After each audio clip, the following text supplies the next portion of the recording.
Hello, welcome to rail career. दोस्तों, आज की इस वीडियो पर मैं आरआरबी एनटीपीसी भर्ती 2024 से रिलेटेड प्रिपरेशन स्ट्रेटेजी के बारे में डिस्कस करने वाला हूं तथा आपको किस तरीके से तैयारी शुरू करनी है, कौन सी बुक्स पढ़नी है और कौन से मॉक टेस्ट लगाने हैं, इन सब की कंप्लीट जानकारी मैं आपको इस वीडियो पर देने वाला हूं। तो चलिए वीडियो को स्टार्ट करते हैं। इससे पहले अगर आप चैनल पर नए हैं तो चैनल को सब्सक्राइब कर लीजिए। देखिए, यहाँ पर मैंने आरआरबी एनटीपीसी भर्ती 2024 का जो डिटेल नोटिस आया था वो नोटिस यहाँ पर दिखा रखा है। आप लोग सभी लोग फॉर्म को अप्लाई कर रहे होंगे या कुछ लोगों ने कर भी दिया होगा। तो अब बात आती है आपको किस तरीके से अपनी प्रिपरेशन स्ट्रेटेजी को स्टार्ट करना है, किस तरीके से आपको तैयारी शुरू करना है। तो कोई भी एग्जाम की तैयारी शुरू करने से पहले आपको उस एग्जाम के बारे में जानकारी होना जरूरी है कि यहाँ पर किस तरीके से कौन कौन सा एग्जाम आपसे लिया जाएगा और जो एग्जाम होगा उसका टाइम ड्यूरेशन क्या होगा, उसमें कितने क्वेश्चंस पूछे जाएंगे और किस किस टॉपिक से पूछे जाएंगे। तो पहले हम यहाँ पर बात करते हैं जो आपका आरआरबी एनटीपीसी में फर्स्ट सीबीटी होगा, वहां पर टोटल नंबर ऑफ क्वेश्चंस जो पूछे जाएंगे वो 100 क्वेश्चंस पूछे जाएंगे। 100 क्वेश्चंस में जो आपको टाइम ड्यूरेशन होगा 90 मिनट्स। 90 मिनट्स के अंदर आपको 100 क्वेश्चंस पूछे जाएंगे। इसमें आपके जनरल अवेयरनेस से 40 क्वेश्चंस होंगे, 30 क्वेश्चंस मैथमेटिक्स के होंगे और 30 क्वेश्चंस रीजनिंग के होंगे। टोटल इस तरीके से मिला के आपके 100 क्वेश्चंस पूछे जाएंगे। और यहाँ पर जो माइनस मार्किंग होगा वो 1/3 का माइनस मार्किंग होगा। तो देखिए, यहाँ पर आपका ये रहा सिलेबस। इस तरीके से आपको सीबीटी 1 के लिए प्रिपेयर होना है। जो आपका तैयारी स्टार्ट होगा वो आप इस तरीके से मत कीजिए कि अभी आप सीबीटी 1 के लिए तैयारी कर लें, बाद में आप सीबीटी 2 के लिए तैयारी कर लें। आपको अभी से सीबीटी 2 का टारगेट लेके चलना है, क्योंकि सीबीटी 1 और सीबीटी 2 में कोई भी डिफरेंस नहीं है। केवल डिफरेंस है तो आपका क्या है, सिर्फ वहाँ पे क्वेश्चंस बढ़ाए जाते हैं। आपका टाइम वही 90 मिनट रहना है। आपको 20 क्वेश्चंस बढ़ाकर टोटल 120 क्वेश्चंस आपको सीबीटी 2 में पूछे जाते हैं। तो इस तरीके से टाइम वही रहता है, बट आपको सिर्फ क्वेश्चंस, नंबर ऑफ क्वेश्चंस को बढ़ा दिया जाता है मेंस के लिए। तो आपको यहाँ पर प्रिपरेशन स्ट्रेटेजी आपको क्या अपनानी है। सबसे पहले अगर हम यहाँ पर बात करें कि मैथमेटिक्स के लिए आपको क्या प्रिपरेशन स्ट्रेटेजी अपनानी है, ठीक है। तो यहाँ पर आपको देखिए, मैथमेटिक्स की अगर बात करें तो जो आपका आरआरबी एनटीपीसी एग्जाम है उसमें मैथमेटिक्स में अरिथमेटिक और एडवांस दोनों टाइप के क्वेश्चन पूछे जाते हैं। टोटल नंबर ऑफ क्वेश्चंस यहाँ पर आपके सीबीटी 1 में 30 रहेंगे। अब इन 30 क्वेश्चंस में सबसे पहली चीज ये आती है कि आपको किस में ज्यादा ध्यान देना है, अरिथमेटिक पे ज्यादा ध्यान देना है या आपको एडवांस पे ज्यादा ध्यान देना है। तो यहाँ पर देखिए, जो एनटीपीसी का मैथ आता है, जो बच्चे एसएससी की तैयारी कर रहे होंगे उनको मैथ में कोई दिक्कत होने वाला नहीं है, क्योंकि एसएससी का अगर आपको मैथ अच्छे से तैयार है तो आप ये एनटीपीसी का मैथ आप आसानी से सॉल्व कर लेंगे, आपको कोई भी दिक्कत होने वाला नहीं है। तो जो बच्चे एसएससी का तैयारी कर रहे हैं या एसएससी के लिए उन्होंने मैथ पढ़ रखा है उनको ज़्यादा परेशान होने की जरूरत नहीं है। आपका एनटीपीसी का मैथ एसएससी से थोड़ा कम लेवल का ही आता है। बट यहाँ पर अंतर क्या रहता है, एसएससी में एडवांस पोर्शन काफ़ी पूछा जाता है, लेकिन यहाँ पर एनटीपीसी में आपका एडवांस का पोर्शन थोड़ा कम रहता है, अर्थमेटिक का पोर्शन ज़्यादा रहता है। अब अगर यहाँ पर बात करें 30 क्वेश्चंस में तो आपको एटलीस्ट 20 क्वेश्चन आपके सिर्फ अर्थमेटिक से होंगे और 10 क्वेश्चन आप मान के चलिए कि एडवांस से आपसे पूछा जाएगा। अब अगर अर्थमेटिक में मैं बात करूं तो अर्थमेटिक में सबसे ज्यादा जो क्वेश्चन होते हैं वो आपका फर्स्ट चैप्टर नंबर सिस्टम आता है। नंबर सिस्टम से आपके सबसे ज्यादा क्वेश्चन पूछे जाते हैं।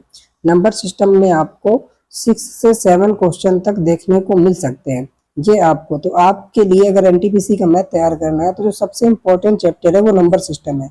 आपको नंबर सिस्टम को जितना अच्छे से हो सके उतना अच्छे से तैयार कर लीजिए इसको, क्योंकि यही एक नंबर सिस्टम ऐसा टॉपिक है जिसमें सबसे ज्यादा क्वेश्चंस पूछे जाते हैं। इसके बाद जितना भी चैप्टर बचता है उससे किसी चैप्टर से 1 या किसी चैप्टर से 2 क्वेश्चन इस तरीके से मिलाकर जितना आपका profit loss work and time ratio ये सारा चैप्टर बचता है, इससे 1 से 2 3 क्वेश्चन ऐसे पूछ लिए जाते हैं। तो इस तरीके से आप अर्थमेटिक को देख लीजिए। अगर एडवांस की मैं बात करूँ तो एडवांस में क्या होता है, सबसे ज्यादा आपके जो क्वेश्चन पूछे जाते हैं वो मेंसुरेशन से पूछे जाते हैं। मेंसुरेशन से आपको किसी चीज का आयतन या क्षेत्रफल निकलवा सकता है, इस तरीके से क्वेश्चन पूछे जाते हैं। उसके बाद आपका जो ट्रिग्नोमेट्री होता है, ट्रिग्नोमेट्री से आपके भी 2-3 क्वेश्चन पूछे जाते हैं, जिसमें आपका हाइट एंड डिस्टेंस हो जाएगा। कुछ आपका साइन कोसाइन रूल, इस तरीके से उनसे भी क्वेश्चन पूछ लिए जाते हैं। तो इस तरीके से आपका एडवांस में क्वेश्चन पूछे जाते हैं। एक क्वेश्चन आपका स्टैटिस्टिक्स से पूछा जा सकता है, जिसमें माध्य माध्यिका हो सकता है, या प्रोबेबिलिटी से एक आध क्वेश्चन पूछा जा सकता है, और अलजेब्रा से जो समीकरण होता है, इक्वेशन से एक दो क्वेश्चन पूछे जाते हैं। तो इस तरीके से एडवांस में आपको इतना टॉपिक कवर करना है। तो अब बात आती है कि आपको तैयारी कैसे करना है। देखिए, अगर आप यूट्यूब में बहुत सारे टीचर हैं मैथ के, अगर आपने किसी टीचर से कंप्लीट मैथ पढ़ रखा है तो आपको कोई भी दिक्कत नहीं होने वाली है, आप आसानी से मैथ को बना लेंगे।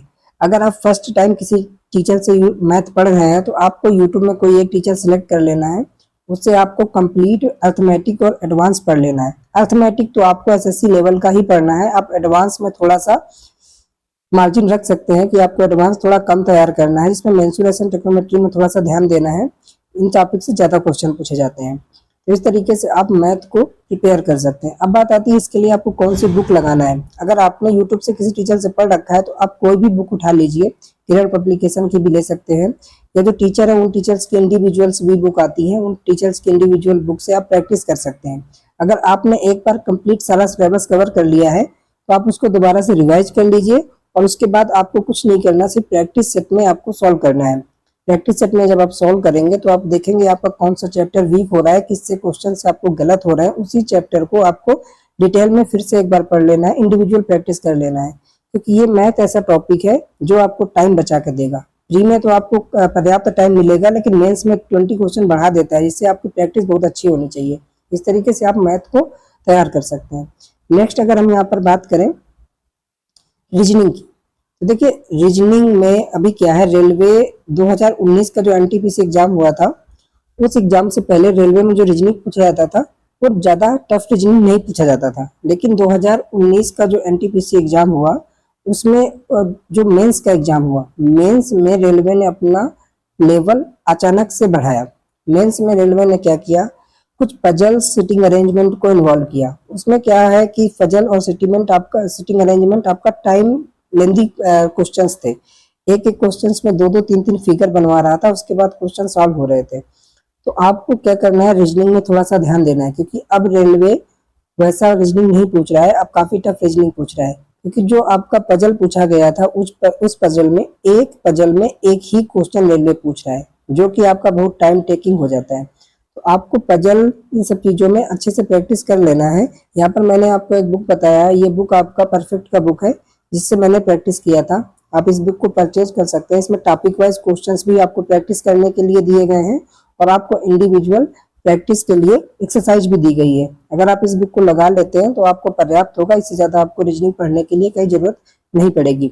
आप आसानी से, इसमें बैंक पीओ लेवल की बुक है, इसको सॉल्व कर सकते हैं, इससे आपका रीजनिंग अच्छे से बन जाएगा। ये रही रीजनिंग की बात। नेक्स्ट अब हम बात करें, यहाँ पर देखिए जनरल साइंस। अभी आपका जो जीएस का पोर्शन है, इसमें काफी लोग परेशान होते हैं, क्योंकि रेलवे में जो जीएस और करंट अफेयर वगैरह जिस भी जनरल साइंस पूछता है उसमें कुछ क्राइटेरिया फिक्स नहीं रहता, वो काफी इधर उधर से भी क्वेश्चन पूछ लेता है। तो देखिए, जो मैंने जस्ट साइंस की प्रैक्टिस की थी उसके लिए मैंने एसके झा की आरबीडी पब्लिकेशन की एक बुक आती है, ओनली इसी बुक को लगाया था। इसके अलावा ना तो यूट्यूब से कुछ पढ़ा था, ना कोई और नोट्स पढ़े थे, सिर्फ इस बुक से मैंने कंप्लीट किया था। आप इस बुक को ले सकते हैं, इस बुक से आपका साइंस आराम से कंप्लीट हो जाएगा। इसमें आपको थ्योरी के साथ साथ ऑब्जेक्टिव टाइप क्वेश्चंस भी दिए गए हैं। तो आप जब थ्योरी पढ़ने के बाद उन ऑब्जेक्टिव टाइप के क्वेश्चंस को लगा लेंगे तो आपका चैप्टर पूरा कंप्लीट हो जाएगा। इससे आप फिजिक्स और केमिस्ट्री और मैथ, फिजिक्स केमिस्ट्री और बायोलॉजी तीनों के लिए आप आसानी से प्रैक्टिस सब कुछ कर सकते हैं। आपको क्या करना है, बायोलॉजी के नोट्स बना लीजिएगा, क्योंकि वो बायोलॉजी आपका एक लर्निंग पोर्शन होता है, जिसको आप एक बार में तैयार नहीं कर सकते, आपको 2 या 3 बार रिवाइज करना पड़ेगा। अगर आप बुक से बार बार रिवाइज करेंगे तो आपको टाइम लगेगा। तो आप क्या कीजिए, इसके नोट्स बना के पढ़िए। अभी आपका एनटीपीसी एग्जाम होने में बहुत टाइम है, 5 से 6 महीने लग जाएगा। हो सकता है सीबीटी 1 एग्जाम आपका मार्च अप्रैल तक हो जाके, तब तक आप इस बुक को आराम से चाहेंगे तो खत्म कर लेंगे। इससे आप साइंस तैयार कर सकते हैं। नेक्स्ट अगर हम बात करें जी करंट अफेयर की, देखिए करंट अफेयर एक ऐसा टॉपिक है जो आपको रेगुलर पढ़ना पड़ेगा। आप 2 दिन 10 दिन या 2 महीने में पढ़ के इसको तैयार नहीं कर सकते, क्योंकि ये डेली बदलता रहता है। इसको आपको कंटिन्यू पढ़ना पड़ेगा। अगर आप अभी से करंट अफेयर की तैयारी शुरू करेंगे तो आपका एग्जाम आने तक आप अच्छे से तैयार कर सकते हैं। देखिए, जो 40 क्वेश्चन जीएस के होते हैं उसमें एटलीस्ट कम से कम 10 क्वेश्चन रेलवे करंट अफेयर के पूछता है, और ये 10 क्वेश्चन होते हैं, इन्हें आप ये तो 6 मंथ के नहीं समझ सकते, क्योंकि ये 6 मंथ के नहीं पूछता है, 1 ईयर की भी नहीं पूछता है। रेलवे कम से कम 1.5 ईयर तक का करंट अफेयर पूछता है। आपको कम से कम 1.5 साल का करंट अफेयर तैयार करना है। अब इस करंट अफेयर को आप तैयार कैसे करेंगे? देखिए, तैयार करने के लिए यूट्यूब में कई सारे टीचर हैं, जिनसे अब मैंने यहाँ पर एक लोगों का पर्टिकुलर नाम भी दे दिया है। ज्यादातर लोग इन्हीं से पढ़ते हैं, मैंने भी इन्हीं से पढ़ा था। इनसे पढ़ने से क्या होता है कि आपका करंट अफेयर के साथ साथ कुछ स्टैटिक का पोर्शन भी कंप्लीट होता है, हिस्ट्री, जियोग्राफी इनका भी पोर्शन, पॉलिटी का भी पोर्शन कंप्लीट होता है। इनका 1.5 घंटे का वीडियो रहता है। ये आप वीडियो डेली देख लीजिए, नोट्स मत बनाइए, ओनली देख लीजिए। देखने से आपका काफी कुछ करंट अफेयर स्टैटिक्स में भी सुधार होगा। इससे आप आसानी से रेलवे के करंट अफेयर के क्वेश्चंस को सॉल्व कर पाएंगे। बट क्या इतने से पर्याप्त होगा? इतने से आपको पर्याप्त नहीं होगा। इसके साथ साथ आपको कोई एक बुक भी पढ़नी पड़ेगी, क्योंकि यूट्यूब से पढ़ी हुई चीजें 10-15 दिन याद रहती है, उसके बाद भूल जाती है। लेकिन अगर आप कोई चीज बुक से पढ़ते हैं तो एग्जाम टाइम में आपको वो याद आता है कि बुक में कहीं पढ़ा था, जिससे आपको क्वेश्चन याद रहता है। तो आप कोई भी बुक ले सकते हैं, या आप स्पीडी ले सकते हैं, फुल पत्ती वाली भी बुक ले सकते हैं। मैंने यहाँ पर क्या किया था, स्पीडी को पढ़ा था। स्पीडी को मैंने 2 टाइम्स पढ़ा था। तो आप स्पीडी लेके स्पीडी को पढ़ सकते हैं, साथ में यूट्यूब से भी देख सकते हैं। इसके बाद आपको क्या करना है, एक सर का मैंने और नाम लिखा है वहां पर, ये आपका मंथली वीडियो अपलोड करते हैं। जो आपका 1 मंथ का करंट अफेयर होता है, उसका मंथली वीडियो यहाँ पर आता है। आप इस मंथली वीडियो को रिवीजन के तौर पर 1 या 2 बार देखेंगे तो आपको और अधिक कॉन्फिडेंस आएगा करंट अफेयर में, और अच्छे से तैयार होगी। तो इस तरीके से आप करंट अफेयर तैयार कर सकते हैं। ये रहा आपका करंट अफेयर का पोर्शन। नेक्स्ट अगर हम बात करें जीएस की, देखिए सबसे ज्यादा लोग परेशान इसी में रहते हैं कि रेलवे का जीएस कैसे तैयार करें। अगर मैं आपको अपने बारे में बताऊं तो मेरा भी जीएस बहुत वीक है। मेरा मैथ रीजनिंग अच्छा था, पर जीएस बहुत वीक था। जब मैंने एनटीपीसी की तैयारी शुरू किया तो जीएस में मैं भी बहुत कंफ्यूज था कि जीएस को मैं किस तरीके से तैयार करूं। देखिए, कई सारे लोग आपको लूसेंट भी सजेस्ट कर देंगे। तो अगर आपको लूसेंट आपने पहले से पढ़ रखी है, या आपको पढ़ने में कोई दिक्कत नहीं होती है, तो आप लूसेंट से अपनी तैयारी कर सकते हैं। बट यहाँ पर दिक्कत क्या आती है, लूसेंट पूरा टोटल 1 लाइनर पोर्शन होता है। 1 लाइनर में आपको दिक्कत ये आती है लूसेंट पढ़ने में, 1 लाइनर होने की वजह से आपको उसको लर्न करने में काफी दिक्कत आती है। इसलिए ये जो बुक मैंने यहाँ पर आपको बताई है, एक मनोहर पांडे की बुक है। इस बुक से अगर आप जीएस पढ़ेंगे तो इसमें थोड़ा सा थ्योरेटिकल करके लिखा गया है, आपको थ्योरी के साथ साथ आपको लिखा गया है, तो इसको पढ़ने में दिक्कत नहीं होती, आसानी से लर्न होती है। ये बुक एक ऐसी बुक है जो छोटी सी बुक आती है, लेकिन इसमें जितना भी क्वेश्चन, जितना भी टॉपिक दिया गया है, जो भी मैटर दिया गया है, वो आपका रेलवे की एग्जाम के लिए बहुत ही इंपॉर्टेंट मैटर है। ज्यादातर क्वेश्चन आपको उससे मिल जाएंगे। तो आप इस बुक को परचेज कर लीजिए। इससे अगर आप 2 बार पढ़ लेते हैं तो आपका जीएस में काफी ज्यादा इंप्रूवमेंट होगा। आप 40 में से एट लीस्ट इतना करने के बाद 30+ क्वेश्चन सॉल्व कर सकते हैं। 30+ क्वेश्चन आप सही कर सकते हैं इतना करने के बाद। तो इस तरीके से आप इस बुक को पढ़ लीजिए, आपका जीएस में कोई दिक्कत नहीं होगा। अगर आपने कोई सी टीचर से पढ़ रखा है, कुछ नोट्स बना रखे हैं, तो आप उस नोट्स को भी पढ़िए नोट्स के साथ साथ, क्योंकि नोट्स आपके खुद के बनाए होते हैं, उनको आप ज्यादा अच्छे से समझ सकते हैं, ज्यादा जल्दी कंप्लीट कर सकते हैं। अगर आपने नोट्स पढ़ रखा है, नोट्स पढ़िए, उसके साथ साथ इस बुक को 1-2 बार आप पढ़ लीजिए, इससे आपका जीएस काफी अच्छा इंप्रूवमेंट हो जाएगा।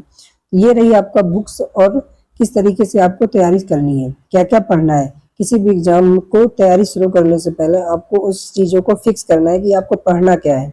कोई यूपीएससी तो है नहीं, एनटीपीसी की आपको कुछ भी पढ़ना है, कितना भी लार्ज सिलेबस है आपको कवर करना है।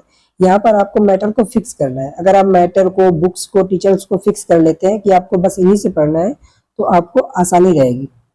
नेक्स्ट चीज बात करते हैं रेलवे में जो स्टैटिक्स पोर्शन होता है। देखिए, रेलवे में स्टैटिक्स का पोर्शन काफी मायने रखता है। स्टैटिक्स को आप कैसे तैयार करेंगे, ये जो आपका रहता है, जो भी आपका आप लूसेंट से पीछे का पोर्शन 1 लाइनर जितना भी दिया गया आप उसको पढ़ सकते हैं। यूट्यूब से कई सारे लोग डालते रहते हैं वीडियो, तो आप उनको देख सकते हैं, उनसे आपका आसानी से तैयार हो जाएगा। उसके लिए आपको परेशान होने की ज्यादा जरूरत नहीं है। देखिए, नेक्स्ट अगर हम बात करें यहाँ पर, ये आपका रहा बुक लिस्ट। बुक लिस्ट के बाद आपको टेस्ट सीरीज कौन सी लगानी है। देखिए, मैंने यहाँ पर 2 टेस्ट सीरीज लगाई थी एनटीपीसी मेंस के टाइम में। एक था आपका अड्डा 24/7 का, एक एनटीपीसी का। अड्डा 24/7 के लिए मैं क्या करता था, एक वीक में 1 से 2 प्रैक्टिस सेट में सॉल्व करता था। लेकिन जो टेक्स्ट बुक का था, इसका डेली मैं एक प्रैक्टिस सेट सॉल्व कर लेता था। जब टेक्स्ट बुक नहीं सॉल्व करता था तो अड्डा 24/7 का सॉल्व कर लेता था। टेक्स्ट बुक में क्या होता था, थोड़ी इजी प्रैक्टिस सेट था, और 24/7 का थोड़ा मॉडरेट प्रैक्टिस सेट था। इसमें नंबर्स अच्छे आ जाते थे, इसमें कुछ कम आते थे।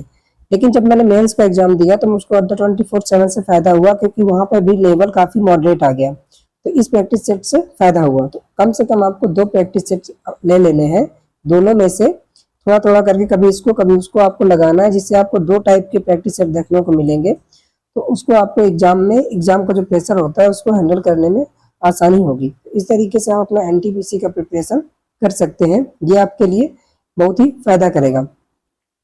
ये रहा आपका टेक्स्ट बुक, कौन कौन सी आपको बुक्स पढ़नी है और किस तरीके से आपको अपनी तैयारी शुरू करनी है। तो अगर आपका कोई डाउट है तो आप कमेंट बॉक्स में बता दीजिए, मैं उसका रिप्लाई कर दूंगा। या आप पर्सनल मुझसे बात करना चाहते हैं तो उसमें आप पीछे लिंक दिया हुआ है इंस्टाग्राम वगैरह का, आप उनसे कांटेक्ट मुझसे कर सकते हैं। जो भी आपके डाउट है वो मुझसे पूछ सकते हैं। चैनल पर नए हैं तो सब्सक्राइब कर लीजिए। आज की वीडियो में बस यहीं तक। Okay, thank you.